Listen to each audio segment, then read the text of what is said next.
In my life, it felt like I was constantly being fractured into these small shards of glass. Like maybe when I started life, I was like this nice window pane. And then every time something happened to me in my life, a hammer would hit it and it would splinter. And then eventually throughout my life, it just started to crack into all these little pieces. And the pieces almost became so small that they were like dust. And being in that space of eternity, that was the glue that took all the shards of glass and made them into this beautiful mosaic that was my spirit. And so it was this beautiful sense of, like reunion, like finally being in a space where I was actually home and whole. And I had never experienced even a fraction of those feelings before in my life. So there was no way that I was leaving. And they just kept saying, they told me that I am a spiritual warrior, that I signed up to come to Earth, that I'm here for the greatest time that Earth has ever experienced because we are in the midst of transformation. There's a transformation of consciousness underway. I signed up to be here for it.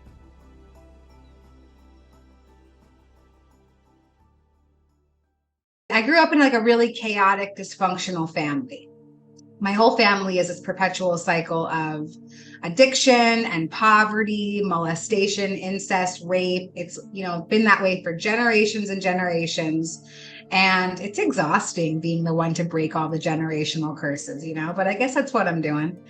And my parents, they were both active addicts, and, their parents taught them how to use, they taught me how to use. And I don't mean that my parents shot me up with drugs or anything. I mean that when my parents were experiencing an emotion, any emotion, it could have been depression and sadness, or it could have been joy and elation. They would smoke something, they would drink something, they would take a pill, and their emotion changed.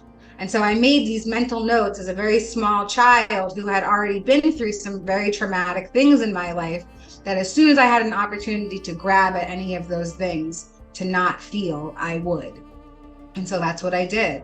And my parents, I watched their dis-ease of addiction progress throughout their lives.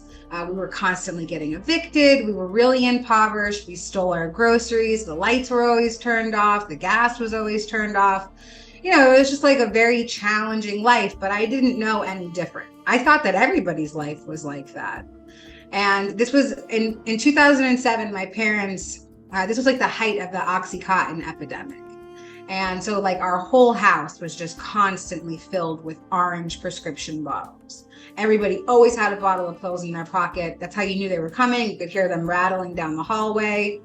And my parents were constantly running out of pills. And so we would go doctor shopping, and it was like our family business. And my parents were facing another eviction. The lights were turned off again. The phone was turned off. No utilities. And they made this decision that they had to stop using drugs and end their suffering. And they did that by committing suicide with one another because they didn't know that there was any way to stop using drugs without dying. And I was 23 when that happened. My sister was 18. We found them. And there's just no words for what something like that is like. It was just this huge, open, bleeding wound of abandonment, rejection, hurt, so much stigma and shame associated with it. And I was instantly orphaned. And there was two voices in my head that were that came to me after this experience. One voice said, you should let go of drugs. They just killed your parents, because I was already an addict when this happened. The other voice said, you have to keep using drugs. It's all that you have left of them. What kind of daughter would you be if you let go of the legacy of your family? And in that moment, that voice seemed to make more sense to me. And in that instant, drugs became my parents. Drugs became my higher power. They became my whole universe. It absorbed into every facet of my personality. Thought that I was this party girl. I was like this feel-good time. I'm covered in tattoos of liquor bottles and packs of cigarettes. And this was my life, this is what I was going to be forever. And, my dis-ease of addiction started to progress throughout my life, and drugs became more important than anyone or anything. And, it didn't start off as intense as it got. Like at first it was like social, it was partying, it was fun. Then it became like fun with problems. Then it became just problems. And that's how the disease of addiction progresses. And my problems just became like mounting and mounting on top of each other. I've been married and divorced a couple of times because no relationship was more important than my relationship with substances. And, like I've lost jobs, homes, pets, companions, friends, everything in my life. Nothing was more important than getting messed up. I just could not handle feeling my feelings. And so I used drugs, men, sex, food, whatever I could get my hands on just to not feel. And I ended up overdosing in March of 2019. And I had this near-death-like experience where I went to heaven. And, I was a militant, radical atheist in my life, not only because my parents were drug addicts, they didn't teach me about God, but also because I didn't want to believe in God after what happened to my parents or all the things that had happened to me. I didn't want to believe in a creator that would allow things like that to happen. And the only thing that I kind of knew about God was just like little bits and pieces from the Bible that you sort of pick up in the world. And I knew that in the Bible, it says that if you commit suicide, you go someplace really terrible. And I couldn't imagine my parents suffering their whole lives and then being condemned to suffer for all of eternity. So I just stayed hidden from God because it seemed a lot easier until I had this experience, until I had this spiritual experience. And it became real clear to me real fast that my personal pursuit of atheism was misguided. So I have some language for what happened to me today. It's called a Kundalini awakening. And if you don't know what Kundalini energy is, neither did I. Kundalini energy is described as the life force energy. So in different cultures, they call it different things. In the Western world, we might call it receiving the Holy Spirit. And in Eastern philosophy, it's called Kundalini. So basically, we have this spiritual body. It's these 7 chakra systems inside of our spiritual selves. And the Kundalini energy rises from the base of your spine up to the crown of your head to activate your chakras. So these are systems in my body that have never been awoken, never been activated. I didn't even know what a chakra was. I definitely didn't know anything about spiritual awakening. So as this rush of energy was going up and down my body, as my third eye and my crown opened, it was like my spirit shot out of my head and started to travel into the space of eternity. I was greeted by loved ones that had crossed over. My father was there waiting for me to guide me through. I also had a boyfriend who had recently passed away. He was there as well. And I just kept hearing my boyfriend say to me, "You are worthy of all the love in the universe. You are worthy of all the love in the universe." And it was like this repeating message over and over and over again. And it was just filling me up. And then I sort of experienced a bit of a life review. I started to instantaneously feel every emotion that I'd ever experienced in my life, and every emotion of the other person, what they experienced in their life in our interactions with each other. And the one that was very prevalent in my experience was my parents' suicide. So not only did I re-feel that as a grieving daughter, but I also felt it from their point of view, and like the angst and desperation that they were feeling when they made this decision and committed this act together. I thought that I would never be able to escape it. And then as I continued to travel into the space of eternity, those feelings sort of washed off of me, and I started to get enveloped in the unconditional love and grace that is the infinite. And I found myself kind of like on a platform. It almost felt like a laboratory. And there was this long sort of card table, and there were these beings behind it. And they were sort of thumbing through this big, huge book. And they were like, "Oh yeah, you're going back. You're not supposed to be here yet." and everything was just like obviously so bizarre. I just thought that I was like really messed up. All I knew is that I took a bunch of drugs, and now I thought that I was like in some other dimension, So They told me that I had to go back to Earth. That was the first thing that they said. And I don't really have adequate words to describe what it feels like to be there. So, but this is the best way that I can describe it. So in my life, it felt like I was constantly being fractured into these small shards of glass. Like maybe when I started life, I was like this nice window pane. And then every time something happened to me in my life, a hammer would hit it and it would splinter. And then eventually throughout my life, it just started to crack into all these little pieces. And the pieces almost became so small that they were like dust. And being in that space of eternity, that was the glue that took all the shards of glass and made them into this beautiful mosaic that was my spirit. And so it was this beautiful sense of, you know, like reunion, like finally being in a space where I was actually home and whole. And I had never experienced even a fraction of those feelings before in my life. So there was no way that I was leaving. And they just kept saying, they told me that I am a spiritual warrior, that I signed up to come to Earth, that I'm here for the greatest time that Earth has ever experienced because we are in the midst of transformation.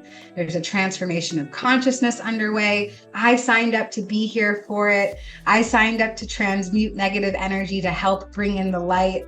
And it was like really inspiring and motivating how they were saying it. And I was like, oh my God, this story is so cool. I'm still not going back.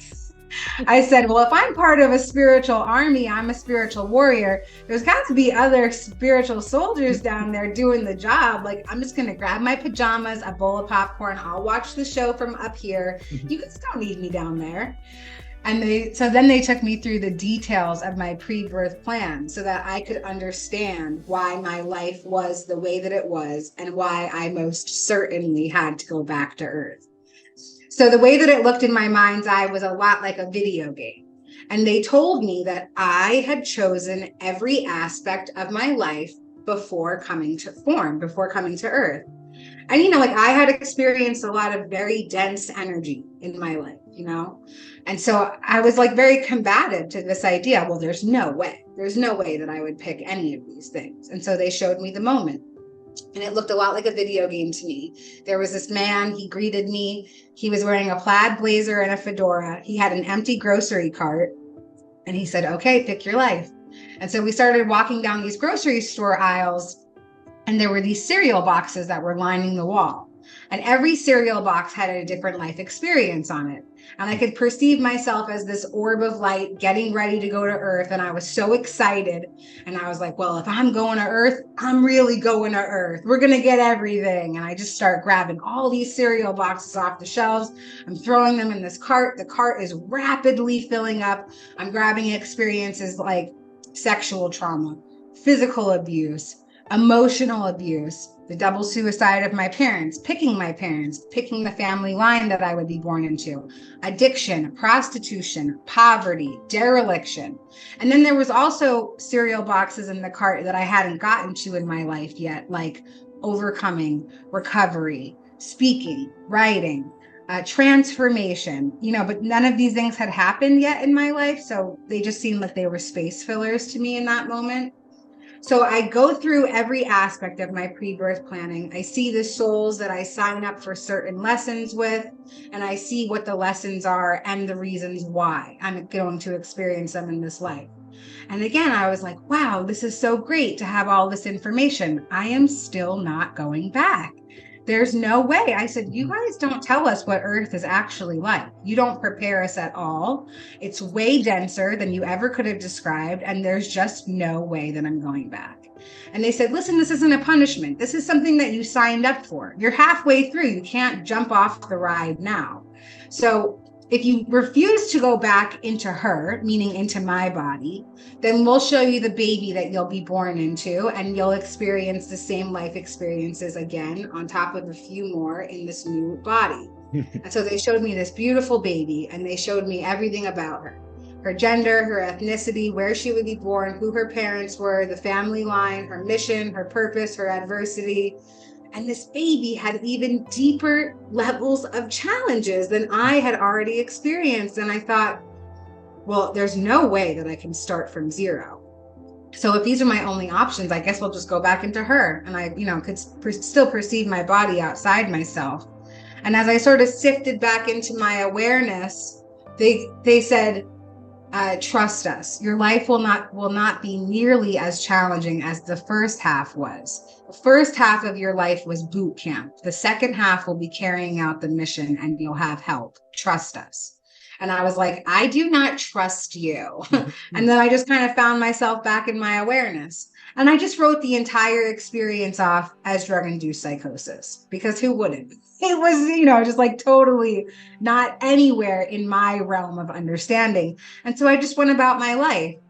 And then the universe, source, my angels, my guides, they stepped in this very loud, tangible way so that I could not mistake that this was an actual experience that happened. I really needed to let go of drugs and come onto my path. And so like all these divine synchronicities started to take place. For instance, all the drug dealers that I had been dealing with for over a decade, they all simultaneously decided to change their lives and stop selling drugs. People that did not know each other. So like I'd call up a dealer, I'd be like, hey man, what's good? He'd be like, listen, I found Jesus. I want to be a good father. I'm out of the game. And I'm like, okay, weird. Click, call up the next guy. Same exact story, but they did not know each other. So now I had no way to get drugs, and I had a physical dependency to opiates. I was a heroin addict. So, this was like not okay not to be able to not get that, because, the fear of being physically sick is just, it's so all encompassing. And so I found myself on day 3 of heroin withdrawal, and I was sicker than I had ever been in my 20 plus years of using opiates. And I had this thought, and I said, man, I couldn't even kill myself if I wanted to right now, because I'm so sick that I can't even get up out of this bed and figure out a way to kill myself. And right then I heard a voice, and it told me that I could request what I wanted fixed. And, I was like in the throes of desperation. So I was like, okay, strange voice. I want to no longer be physically dependent on heroin. They told me to close my eyes, lay back, count backwards from 10. And as I did, these 2 little men appeared in my mind's eye. And they were wearing these white lab coats, and these little lawnmowers manifested in front of them. And I watched these 2 men go in separate directions and start to go through every crevice of my mind. And as they walked through the crevices of my mind with these lawnmowers, I felt these intense hot tingles. And when they were done mapping out my mind, I felt a plunger on the crown of my head. And it plunged down and back up, and in this bright white flash, I was instantaneously healed out of day 3 of heroin withdrawal. I mean, like moments before, I was sick all over myself from both ends, sweating hot and cold. It felt like my bones were on fire, like my skin was made of broken glass. And then in an instant, I was completely well and healed. And I threw myself on the ground, and I was crying out to God, how could this be happening to me? I don't believe in this. I don't believe in you. You could not have picked a more unworthy subject to bestow this kind of grace on. And so after that, my path became, almost crystal clear. I knew that I had to do recovery. Like I knew that was going to be part of it, but I had just been healed. So I thought, well, if I can get healed, so can everybody else. And so I started running around New York City, laying my hands on like homeless people on the street. And I was like, I can heal you from your addiction. I have the power. And it was insane. I was on the subway proselytizing, screaming in people's faces about God and the infinite. And, it was so wacky. And thank goodness for my integration process kind of helping me through settling all of that. But, like in all of that sort of insanity, I had a lot of faith. I had this newly born faith, and it was not penetrable, like it was everything in my world. And I just knew that whatever was going to happen was going to happen. Like I knew that I was guided. And so I found myself on a train. I had no destination. I was just sitting there like totally confused and looking to heal random people. And this man appeared across from me, and he was wearing a Narcotics Anonymous necklace.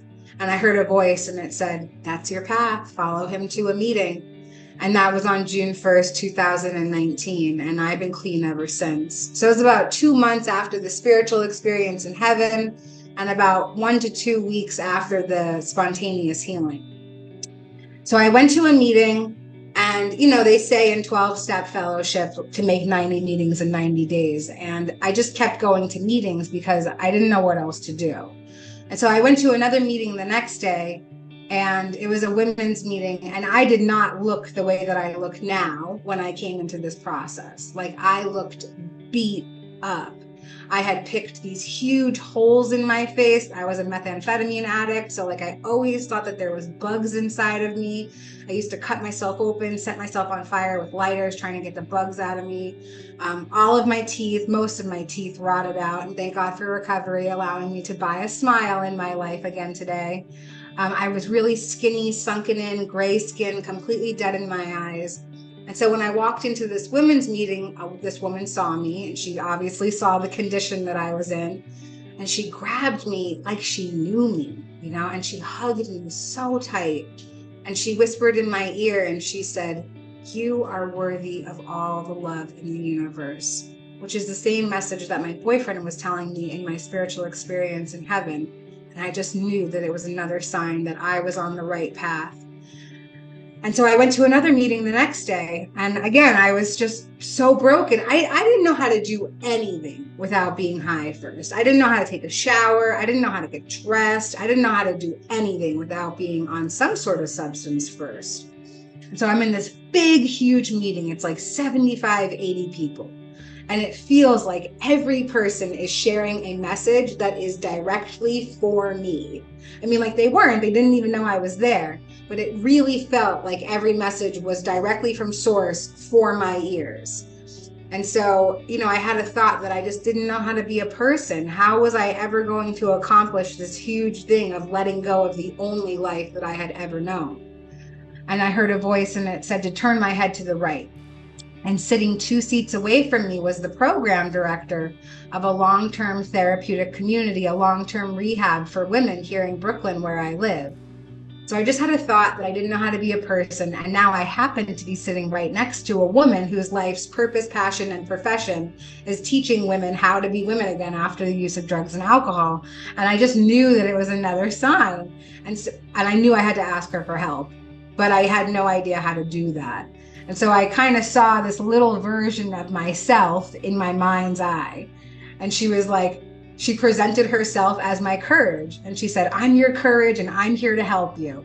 She was like doing jumping jacks and push-ups. She's like punching the air. She's like, "We can do this. I'm going to help you. We're going to talk to this lady. We can do it." So like, all throughout the meeting, like, she's there with me. She's hyping me up. I'm like all lit up. I'm amped. I'm ready to go. The meeting ends. I walk over to where the woman is.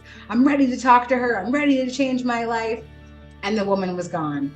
She left the meeting early. And I felt totally defeated. So with my head hanging, I walked to the bus to go home. And when I stepped onto the bus, that woman was sitting right there. She left the meeting early and was somehow on the exact same bus as me. And I ran up to her totally manic. And I was like, "Oh my God, I think that you're an angel. You're sent to earth. You're here for me. I want to talk to you in there, but you weren't there because you're here. You should talk to me here. And I'm willing to help. Can you help me? Please, please, please, please, please, will you help me?" And she said, "Yeah, we can help you." And she said it so calmly, like she had been waiting there forever for me. She said, "Yeah, we can help you. Come by tomorrow. We have a bed." And I went to that program the very next day with just the clothes on my back. I didn't have anything to take. My most prized possession was a $200 vibrator. I didn't have a lot. I didn't have a lot going for me. I figured if I could leave that behind, I could do anything. I literally thought about taking it. I was like, "Would they let me have this in here?" But I left it behind, and I started my new life. And when I got to that long-term rehab, it was a 9 to 12 month program. I ended up staying there for 17 months, which is an insanely long amount of time. I didn't have access to a cell phone or the internet for a year and a half. That's its own sort of addiction that I was able to overcome. And I had this insatiable thirst for knowledge while I was there. I had no idea what had happened to me in my spiritual experience, and nobody there did either. Like I just kind of went into treatment and I was like, the star, the sun, the moon, they're all connected to us. And everybody was like, what is up with this chick? She's totally crazy. But I did have this insatiable thirst for knowledge. And so I read every sacred text while I was there because I had time and space. I didn't have to worry about food or shelter or clothing. Like everything was taken care of for me. So I could just sit and learn and heal and feel and become my most authentic self, become this version of me that was not my addiction. And so I read every sacred text. I read everything I could get my hands on about metaphysics and the law of attraction. And I began to manifest my reality. And at first it was just like small things like, I'm going to see a blue ball today. And then they would randomly take us out to go play handball, which is something they had never done before. And it's a blue rubber ball to go play handball with. And, like all these sort of signs like that were happening. So I figured, if I can manifest a blue ball, I could probably manifest a bag of peanuts. And I just kept like trying and succeeding and trying and succeeding. And so eventually I was able to manifest some schooling for myself. I went to school to become a peer advocate. I have a job in the recovery field today, which is a wild sentence to say. In active addiction, I was a prostitute. And not only would I prostitute myself, but I would manipulate other women, get them strung out on drugs so that I could prostitute them as well to make money from my own addiction. And today I have this amazing opportunity to make a universal amends. And I assist women on their healing journeys today. And it's more than I ever could have thought for myself. And because of all the spiritual work that I continuously do on myself, and I work the 12 steps in a 12-step program, I can say that sentence to you and not fall apart. Because my past doesn't have any bondage over my present or my future.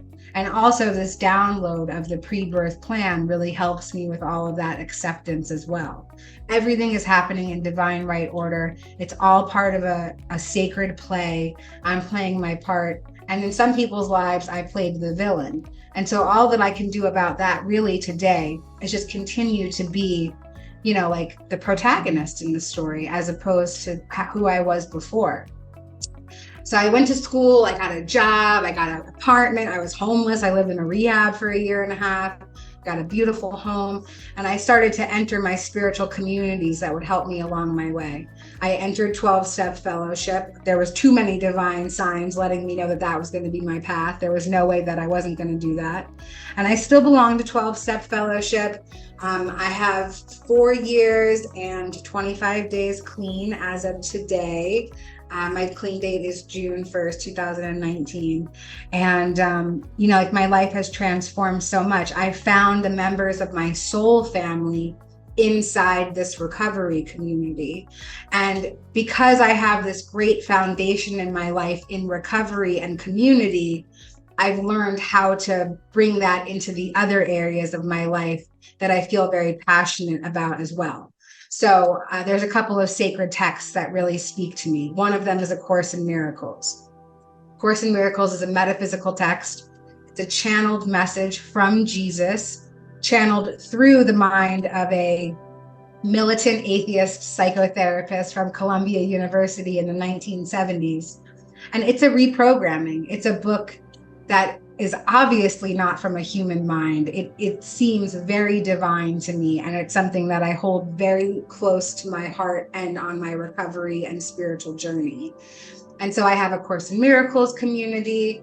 I also study the Baha'i faith, which is the youngest religion in the world, and they believe in all manifestations of God. So Abraham, Moses, Buddha, Krishna, Jesus, Muhammad, and they also have their own prophet from the late 1800s, and they believe that there will be more manifestations of God in the future. And I'm not a Baha'i myself, but I love their scripture so much. And so I have a community where we study that together as well. And I also belong to a group for near-death experiencers and spiritual experiencers with the International Association for Near-Death Studies. And just being able to find a community of of people who all have similar stories to my own has been so transformative for me. I have found my tribes. These are the people that I am meant to grow and learn with. And for me, the biggest part of my recovery journey is being able to depend on other people, and to be a dependable person for other people as well, because that's not who I was before. People used to run away from me, let alone like ask me to speak. No way. People couldn't stand me. And my life really has transformed so much. And if that's possible for me, it's literally possible for anybody. Like the spiritual experience aside, for me, being in a 12-step fellowship has been the baseline of my recovery. And, like you don't have to have a near-death experience to practice the 12 steps. The 12th step promises you a spiritual awakening. And so for me, the underlying message remains, my spiritual awakening is about bringing me closer to my purpose. And my purpose is being of service to other people. And I get to do that in all of these beautiful aspects of my life, creating space, creating healing space, just being a person that can listen. And yeah, that's my story. Thank you so much for giving me space to share. And thank you for staying so present for it.